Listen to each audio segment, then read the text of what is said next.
اور سیمینار کی مناسبت سے جہاں ممتاز اہل نظر، اہل علم اور اہل فکر صاحبان جمع ہیں، میں دو باتیں یا دو درخواستیں ان حضرات کی خدمت میں خصوصاً مولانا محمد مدنی اور سید الملت حضرت مولانا راشد صاحب سے عرض کرنا چاہتا ہوں کہ مجھے جہاں تک معلوم ہے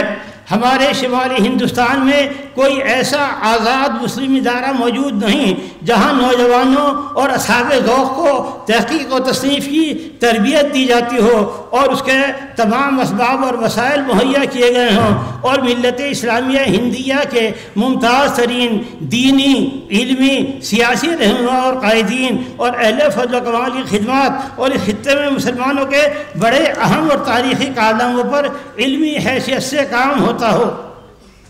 ضرورت ہے، آج کل ہمارے نوجوانوں میں اس کا جذبہ ہے، خاص طور سے جو ہماری یہ دلی کی جامعات ہیں، جامعہ ہے، JNU ہے، یہاں کی تمام یونیورسٹیوں کے طلباء الحمدللہ مجھ سے جڑے رہتے ہیں اور بہت کام کر رہے ہیں، لیکن افسوس یہ ہے کہ دلی میں ان کی رہنمائی اور مدد کرنے والا کوئی بھی نہیں ہے، اور نہ یہاں کوئی ادارہ ہے جو اس طرح کی چیزیں ملیں۔ میں مولانا سے یہ درخواست کرنا چاہتا ہوں بہت ادب سے کہ ایسا کوئی ادارہ قائم کیجئے ان طلباء کی رہنمائی کے لیے، ان کو کتابیں، ان کو میٹر، ان کو سامان فراہم کیا جائے تاکہ وہ یہ سب کام کریں۔ اور دوسری بات، ہمارے مولانا حفظ الرحمن صاحب کا تذکرہ بار بار آیا، مولانا حفظ الرحمن ہی نہیں، ہماری جماعت میں ایسے بہت حضرات ہیں کہ جن کی بہت ساری کتابیں ایسی ہیں کہ جو پوری ملت اسلامیہ کے لیے ایک نمونہ بنے، جیسا مولانا کی قصص القرآن ہے۔ ایک ادارہ ایسا بھی ہونا چاہیے کہ جہاں ان کتابوں کے عربی اور انگریزی ترجمے کا انتظام ہو۔ ماشاءاللہ جمعیت کے حضرات موجود ہیں،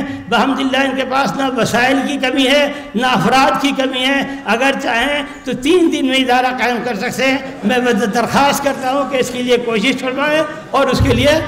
سرگرم عمل ہو۔ والسلام علیکم ورحمۃ اللہ وبرکاتہ۔